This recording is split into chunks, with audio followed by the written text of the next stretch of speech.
Assalamualaikum warahmatullahi wabarakatuh. Perkenalkan, kami dari kelompok 6 yang akan membahas tentang chapter 22 yaitu Accounting Change and Error Analysis.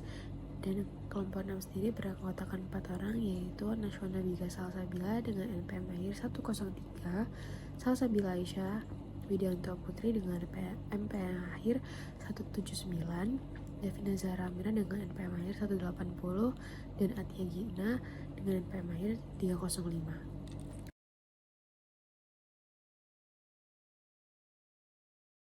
Kita akan masuk ke materi yang pertama yaitu Types of Accounting Change atau jenis-jenis perubahan akuntansi. Menurut IAS, terdapat 2 jenis perubahan akuntansi serta 1 kategori terpisah yang sering dibahas bersamaan. Yang pertama, the change in accounting policy, yaitu perubahan dari satu kebijakan akuntansi yang dapat diterima atau acceptable ke kebijakan lain yang juga acceptable.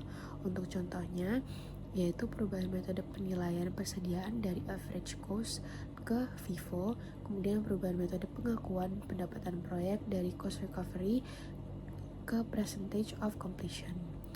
Nah, selanjutnya ada change in accounting estimate atau perubahan estimasi. Nah, perubahan ini itu terjadi karena adanya informasi baru, pengalaman baru, serta perubahan kondisi. Untuk contohnya yaitu perubahan estimasi umur manfaat aset, perubahan estimasi bad debts, dan juga perubahan estimasi nilai residu. Selanjutnya yang terakhir itu ada error atau kesalahan laporan keuangan. Meskipun ini bukan change, tetapi dikelompokkan bersama karena perlakuan akuntansinya itu mirip perubahan kebijakan. Nah, untuk contohnya sendiri itu kesalahan perhitungan, salah menerapkan kebijakan, serta misclarification. Nah, selanjutnya kita akan membahas bagaimana cara mencatat change in accounting policy. Di dalam berdasarkan IFRS sendiri mengharuskan metode retrospective application di mana seolah-olah kebijakan baru sudah digunakan sejak awal. Artinya adalah yang pertama recast laporan keuangan periode sebelumnya, kemudian menyesuaikan opening retained earnings periode paling awal yang disajikan, serta menyesuaikan aset dan liabilitas yang terkait. Selanjutnya kita akan membahas tentang disclosure requirements atau pengungkapan wajib. Saat terjadi perubahan kebijakan, perusahaan harus mengungkap beberapa hal, yaitu nature perubahan kebijakan, kemudian kedua alasan mengapa kebijakan baru lebih relevan dan lebih representationally faithful.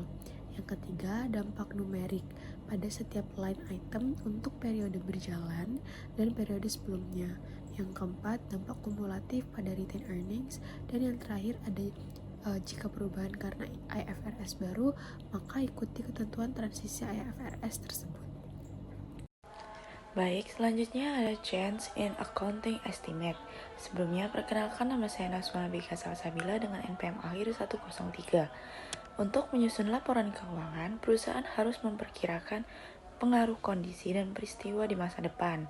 Misalnya, item-item berikut yang memerlukan perkiraan seperti piutang tak tertagih, penurunan nilai persediaan, masa manfaat dan nilai residu aset, periode yang diuntungkan oleh biaya tangguhan, kewajiban untuk biaya garansi dan pajak penghasilan, cadangan mineral yang dapat dipulihkan, perubahan perkiraan depresiasi, nilai wajar aset keuangan atau kewajiban keuangan. Nah, perusahaan tidak dapat mengetahui kondisi dan peristiwa di masa depan serta pengaruhnya dengan pasti. Oleh karena itu, membuat perkiraan memerlukan pertimbangan yang profesional. Perkiraan akuntansi akan berubah seiring dengan terjadinya peristiwa baru. Perusahaan memperoleh lebih banyak pengalaman atau mendapatkan informasi tambahan. Baik, selanjutnya ada pelaporan prospektif. Perusahaan melaporkan secara prospektif perubahan dalam sistem akuntansi. Artinya, perusahaan tidak boleh menyesuaikan hasil yang telah dilaporkan sebelumnya untuk perubahan estimasi. Sebagai gantinya, mereka mencatat efek dari semua perubahan estimasi pada yang pertama, periode perubahan jika perubahan tersebut hanya mempengaruhi periode tersebut. Misalnya, perubahan estimasi pada jumlah piutang tak tertagih hanya mempengaruhi laba periode berjalan. Lalu yang kedua ada periode perubahan dan periode mendatang jika perubahan tersebut mempengaruhi keduanya. Misalnya, perubahan estimasi umur manfaat aset yang dapat disusutkan dan mempengaruhi beban penyusutan pada periode berjalan dan periode mendatang. Baik, selanjutnya ada disclosure.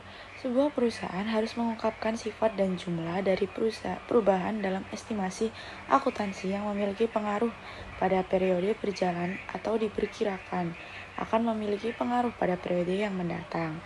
Nah, menurut IAS 8, perubahan ini harus diterapkan secara prospektif dan secara tahunan. Dampak dari perubahan ini akan berupa pengurangan biaya penyusutan dan amortisasi.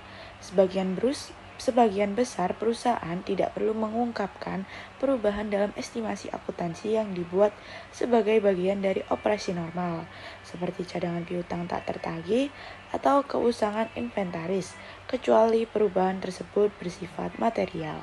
Selanjutnya, saya akan membahas mengenai definisi dan juga berbagai jenis kesalahan akuntansi yang sering terjadi dalam penyusunan laporan keuangan. Kesalahan akuntansi terjadi karena adanya kesalahan perhitungan, salah penerapan kebijakan akuntansi, maupun kelalaian dalam pencatatan fakta yang sebenarnya ada pada saat laporan keuangan dibuat. Kesalahan tersebut dapat berupa pencatatan di rekening yang salah jumlah atau penjumlahan, hingga kelalaian untuk membebankan beban seperti depresiasi. Kesalahan ini penting untuk segera dikoreksi agar data keuangan yang disajikan tetap akurat dan dapat dipercaya oleh para pemangku kepentingan. Contoh, kesalahan yang sering terjadi adalah kesalahan dalam penilaian persediaan barang, pengakuan pendapatan yang tidak tepat, atau pencatatan beban yang terlambat. Dengan mengetahui jenis-jenis kesalahan ini, kita dapat memahami bagaimana dampaknya terhadap laporan keuangan dan apa yang perlu dilakukan untuk memperbaikinya. Sekarang, mari kita bahas bagaimana perlakuan akuntansi untuk mengoreksi kesalahan tersebut. Ketika sebuah kesalahan ditemukan, perusahaan diharuskan untuk melakukan penyesuaian terhadap laporan keuangan. Koreksi kesalahan ini dilakukan dengan mencatat penyesuaian periode sebelumnya yang kemudian ditampilkan dalam saldo awal laba ditahan pada laporan keuangan tahun berjalan. Bila perusahaan menyajikan laporan keuangan komparatif dalam beberapa periode, maka laporan untuk periode-periode sebelumnya harus direvisi agar data keuangan menjadi konsisten dan dapat dibandingkan secara valid. Prinsip ini penting agar para pengguna laporan keuangan dapat melakukan analisis tren dan pengambilan keputusan yang lebih baik. Pengungkapan tentang koreksi kesalahan juga dibutuhkan yang mencakup alasan koreksi, periode terdampak, dan dampak koreksi setiap pos laporan keuangan. Jenis kesalahan yang sering ditemukan dalam akuntansi dapat dibagi menjadi beberapa kategori, yaitu kesalahan posisi neraca, seperti salah dalam mengklasifikasikan aset, liabilitas, atau ekuitas. Contohnya, mencatat piutang jangka pendek pada bagian investasi jangka panjang. Kesalahan pada laporan laba rugi yang terjadi karena salah pencatatan pendapatan atau beban, seperti pendapatan bunga sebagai penjualan produk. Kemudian ada kesalahan gabungan yang mempengaruhi neraca dan laporan laba rugi sekaligus, dan dibedakan menjadi kesalahan yang saling menyeimbangkan, counterbalancing errors, dan yang tidak menyeimbangkan, non-counterbalancing errors. Kesalahan yang menyeimbangkan biasanya akan diperbaiki dalam jangka waktu 2 periode. Sementara kesalahan yang tidak menyeimbangkan membutuhkan koreksi yang lebih rumit dan dalam jangka waktu yang lebih lama. Memahami jenis kesalahan ini membantu perusahaan dalam menentukan langkah koreksi yang tepat sesuai dengan standar akuntansi yang berlaku. Sebagai contoh, bayangkan perusahaan lupa mencatat beban depresiasi sebesar $20.000. Zona koreksinya adalah debit adalah laba ditahan $12.000, kemudian di debit lagi ada liabilitas pajak tangguhan $8.000 dan kredit akumulasi depresiasi $20.000. Penyesuaian ini akan tercermin pada saldo awal laba ditahan di laporan perubahan ekuitas. Laporan keuangan komparatif akan direvisi seolah-olah kesalahan tersebut tidak pernah terjadi. Selain itu, pengungkapan koreksi harus mencakup dampak pada setiap pos laporan keuangan dan efek kumulatif pada saldo ekuitas. Jadi di sini saya akan menjelaskan tentang analis the effect of error. Nah, itu menekankan pemahaman jenis kesalahan bagaimana kesalahan mempengaruhi laporan keuangan, serta cara memperlakukan koreksi yang tepat untuk memastikan laporan keuangan tetap reliable, akurat, dan comparable. Lalu, jenis kesalahan umum yang terjadi yaitu yang pertama adalah kesalahan pengklarifikasian akun, lalu yang kedua ada kesalahan pengabaian transaksi, yang ketiga ada kesalahan perhitungan, lalu yang keempat ada kesalahan penyesuaian akhir period, lalu yang kelima ada kesalahan dalam estimasi akuntansi. Lalu yang selanjutnya yaitu kesalahan yang dapat menyebabkan yang pertama ada overstatement atau understatement. Lalu kesalahan periode berjalan dapat mempengaruhi laba bersih, ekuitas, aset, dan liabilitas.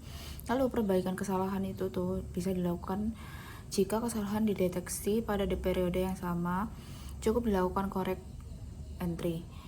Lalu jika kesalahan ditemukan di periode berikutnya, maka dilakukan yaitu yang pertama ada restatement, itu laporan keuangan periode sebelumnya, lalu ada penyesuaian langsung pada saldo laba awal periode.